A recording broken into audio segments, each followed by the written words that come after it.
সাম্যের বাণী কণ্ঠে নিয়ে বিশ্বে অবতারণ করেছিলে তুমি। শিখিয়েছিলে মানবতার ধর্ম। মানুষে মানুষে ধর্ম বিভেদ ভুলিয়ে সমাজ শুধরানো ছিল তোমার মহান কর্ম। তোমার কণ্ঠে উচ্চারিত হয়েছিল, মোরা একই বৃন্তে দুটি কুসুম, হিন্দু মুসলমান। সমাজের সব ভেদাভেদ ভুলে তাই গেয়েছিলে তুমি সাম্যের গান। বিদ্রোহের ঝংকার তুলেছিলে তুমি তোমার লেখনীর মধ্য দিয়ে। তোমায় আজও স্মরণ করি তোমার সাম্যের গান গেয়ে। তোমার লেখনী অনুপ্রাণিত করেছিল শত শত দেশপ্রেমিকের মন।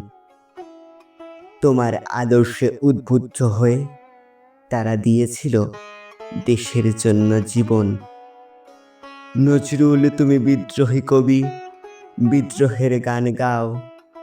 আবার ধূমকেতুর মতো আবির্ভূত হয়ে বাংলা সাহিত্য সমৃদ্ধ করে যাও। আবার ধূমকেতুর মতো আবির্ভূত হয়ে বাংলা সাহিত্য সমৃদ্ধ করে যাও।